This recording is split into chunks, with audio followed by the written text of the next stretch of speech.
Hi, everybody. This week we're talking about game graphics and sounds. And basically, it's one of those things that like everybody already kind of knows, but game graphics and sounds really matter to your whole experience of a game. They're usually your first impressions. They're basically, how good the qualities are or whatever. It's going to influence not just, you know, the game and tell you when things are happening in the game, but they resonate with how you connect to it. I know one of my favorite um, episodes of Big Bang Theory had where Amy was trying to um, make a more romantic connection with Sheldon, and she did it by playing the video game sounds for Mario Brothers, right? It's like because she knew that that was a song that he had emotional connection to, and so she was planning on transferring that to her. So it really makes a difference about all of this, right? So it helps you feel immersed. It helps you be, you know what's going on in the game. All of that is surrounded by is influenced by both games and sounds. So there are multiple types of graphics, and there is a place for them all in games. I think even still today. So the left hand side, I usually, if I'm doing this in person, I'll pause and ask if anybody knows what this game is. The one on the left, and it kind of shows my age because this is from my childhood, and it is called Pitfall. And I mean, there's a lot more, appropriate. Like Mario Brothers is one that is a 2D art game, at least the older versions of it. Donkey Kong. There's a lot of them out there that are amazing games, and I've even seen like a lot of my students in my class is they make a 2D game even with Unreal's 3D engine. And then you have the game on the right here, which is a game that I played a couple years ago when it first came out, Baldur's Gate 3. And I was just blown away with the realism and the ability to customize all the characters and all the different things you could do with it. It was just impressive, in my opinion. And, all of these games matter and they all kind of can affect your whole game style. Like, you obviously don't play the game on the left for the graphics and the like the customization because you had none. Um, but you also don't only play the game on the right for its customization. Though I do know many people who spend at least an hour or two or more just tweaking their appearance of their characters. When you're going to make a game of your own choosing, you want to choose a style that, one that you're drawn to. I mean, if you're really passionate about 3D gaming and stuff, and you might not want to make a 2D game. And I've had a lot of students who've come into this class and they are really passionate about 2D games and that's what they want to make. So that is one huge consideration, what you're wanting to do. But when you go into like a group and you're going to be working on a team, the other thing you have to think about is the resources. The resources are really going to be a hindering or a limiting factor in this process because right the when you have to have the resources, you have to have the people who can make the different graphics that you're going to be using. You need to have everything that's going to push it together and make it work. I know like with Baldur's Gate 3 that came out after the previous Baldur's Gates obviously, but I know a huge part of the draw of the whole thing was going to be the graphics and the user and like the user customization. That was a huge draw on audience expectations. So they had to nail it. It had to be one of the things that they put a lot of effort and time into. Now, that's kind of game is very different than if you're going to be making like a little puzzle game on your phone or something. You're not going to want the graphics draw that because like if it's going to go on your phone, you don't want it to take the resources and everything that the game on in that like Baldur's Gate 3 is going to take, right? So if you're doing Candy Crush, that doesn't need the same kind of level of graphics and customization that Baldur's Gate needs, right? So those are some of the considerations. Some of the others, like, is it narrative heavy? Like, is it going to be something that you need the imagery and stuff to be able to tell the story? Is it going to, are you going to feel as immersed, right? If everything is, you know, very bland or whatever, and you're supposed to be in this desert world or whatever, and you can't tell, right? It's going to affect the gameplay. So it's just something to keep in mind. Whereas like puzzle games, they're going to want more clean UI. They're going to need to be more intuitive and all of that.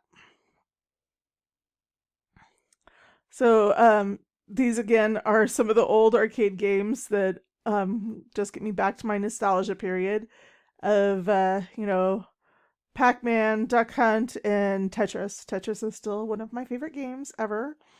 But right here is basically just understanding some of the different perspectives, and I just like throwing in my nostalgia of my childhood games. This is why I, you know, am teaching a game development class, is because I love playing games and I have for a very long time. So this is just a couple examples of the narrative heavy games that you could get. I will admit that I've not played either one of these games, but they're both very impressive. And you can tell that the graphics and the interface really matter a lot to the gameplay and everything. But it's a very different style than the arcade games, right? And then my little puzzle games. I am also a huge puzzle game person. These are games that I have played a lot. I made my own version of Minesweeper a long time ago. You can find multiple versions of all of these games everywhere. So acquiring graphics, that's one of the huge things about like a consideration that you might not think about, is that, you know, for one, if you're trying to go in it alone, unless you're an artist, trying to create graphics can be very challenging. So you could always purchase graphics from a reseller, and you need to be careful because like you could also find a lot of free graphics out there, but you need to like look into it and see the concepts where like there's some places where it's free to use for personal use, and then there's other graphics where it's free to use for commercial use, and you have to just make sure that you're aware of that. And then I want you to ask yourself, right, is like paying someone like valuable skill to, and a valuable thing that you could do for one, if you value their art, if art is an important part, how much is it that they should be making off of, like if you do make money off of the game. Like, you know, in this class, obviously we want everything as much as we can for free, because I don't expect anybody to pay any money to take this class.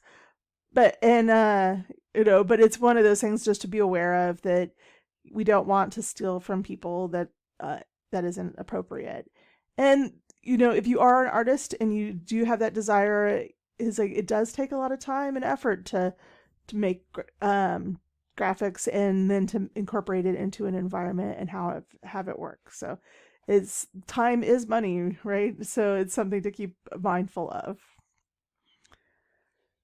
So then we're going to talk about sounds, and with that as well. And, you know, sounds set the mood for your game. It's one of those things that if you don't think sounds really matter, like going and like finding a game preview or trailer and turn the sound off and see if you have as much desire or as much like what's going on with the game without having those sounds. I will tell you, like, I play World of Warcraft, and a lot of times it's usually in gameplay, if I am playing, or a group play, if I'm playing like a raid or something, I turn the sound off, and because I cannot do both of having people talk at me and have music going. But the rest of my time in anything I'm doing, I have music and sound, or like music going around all 24/7. So to me, like the sound is 50% of the experience. I'm probably a little bit higher on that for most of the time. Is the sound is a huge part of it, right? And but granted, the reverse goes with phone games. I turn all those sounds off. But that's just because I like to play when I'm not supposed to be playing. But sound effects also, right? When you're playing like a video game, it helps you know like, oh, danger's coming depending upon the sound, or oh, I got, the item that I was actually expecting, I actually collected it. It actually worked because I heard that little ding that it's like, oh, Pavlov's dog, right? It's like, oh, I bell rings and it's like you get a treat. Oh, cool. And then also like the voice narration, like being able to hear a person walk through the story, like you could read the text and it hits very differently than having a voice actor who's actually, you know, saying the line to you and having so that it's not just a game. Now it starts to being an interactive movie that you're watching as opposed to just reading text on a screen or something like that. There's lots of different options you have for getting sound into your games.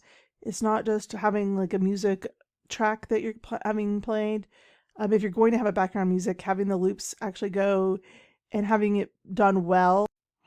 I'd offer to sing for you, but you really don't want to hear it. But basically, right, we'd want the loops to be seamless. So you'd want the ending and the starting to kind of be at the same spot, and so that way the sound just flows naturally through the loop, and you don't want it to be jarring of like different tempos or different changes in it. And theme music, that's always a good one. Just you want it basically, you want whatever you wouldn't want in a bright, happy game to have melodic kind of music to it, the same as in like a dark dungeon game. You wouldn't want to have happy, joyful music in it, right? You want to make sure the music matches the gameplay and the game style, so that's always important part. And then there's like the different environmental things that you could do, like the player actions and all of those, having some sounds. You really want those to be seamless and almost not like, if it's important to have it have sounds or whatever, but also not be annoying sounds. And granted, part of that is definitely the eye of or the ear of the the listener, right? Different people like different things, and I can tell you, I'm one of those who I turn off almost all clicks on anything that I possibly can. Clicks kind of drive me nuts. But I promise I won't grade you down if you have clicks in yours. So then we have voice and local dialogue. Again, like I was saying earlier, right? It is, I wouldn't expect students to be making it for their assignments, but you could always record your own.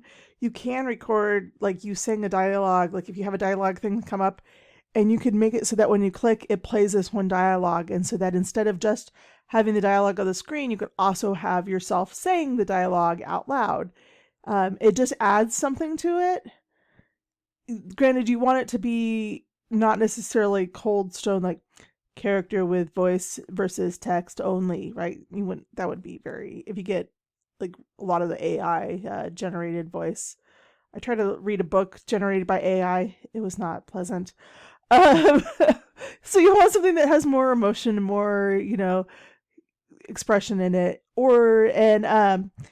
and you could like ask friends and stuff to do that. And if you were going to be making a game, but in the production environments, they get really high named actors to be the voice of a lot of the different characters all the time. But it doesn't even have to be, a very famous person. You could get a lot of people who that's their job is voice acting, which is pretty cool. And there's also like the localization considerations. What I mean by that is, dubbing things into other languages. So if you do have a voice thing in it, and if you want your game to be international, and there's lots of game titles out there that are international, so that they'll have it'll be dubbed in different languages, stuff. And so that's a consideration that you can think about, not for any of our games, but for games in general, right? So where to get graphics and sounds. So I'm giving you a couple sites, and these are nowhere near the limit of the ones. The Unreal Asset Store, the Fab Store, is a huge resource that you could use. My number one suggestion to you, though, is to create a a temporary game, not your game that you're ever going to make for somebody else to turn in or to download assets to, play around in that game and see what it looks like. And so then you only add the assets to your game of the things that you actually want to use for size purposes. And then there's some other websites that you could go to, like Open Game Art and Candy. I suggest you just go and peruse these. And the one I do want to point out is one of these paid ones, which is the Eugene Tech Switchboard Headquarters.com. Now, this website I found, and I thought it was really cool because it's local artists and stuff that you could either put an offer out saying that you are looking for someone to make something for you, or and like ask what you need, or you could hire local artists to make something for you. I am not even at all suggesting that for this class. I do not expect anybody in my class to pay for anything for the assignments that I do. Please don't pay for anything. But I just like that concept, and I know I do have artists who take this class, so I just thought I'd put that out there as an option for people. And then I have one that has some more tools that are available, and I did add one recently, which is this Mixamo. Mixamo is a website that I found that it's freeware. If you get a 3D model and you could upload it and you could animate it through their website. I've tried it and played around with it. I haven't actually incorporated it into Unreal yet, but I have played with it. With the Maya, most of the students who've taken the 125G class, I usually get mostly media art students, so I think you probably know of the multimedia class, but we do have a computer animation class on campus. And so I suggest you take that. I think it's an amazing class. I took it and had a lot of fun with it. I'm always going to suggest that. Personally, like with paint tools and stuff, I use paint.net. I love that tool. It is free, and I'm not a world's greatest artist in the slightest, but it lets me, do some basic image manipulations and stuff that I want to do. And there's lots of different ones that you could go out there. These are just some of the tools. So thanks for listening, and I will see you in the next video.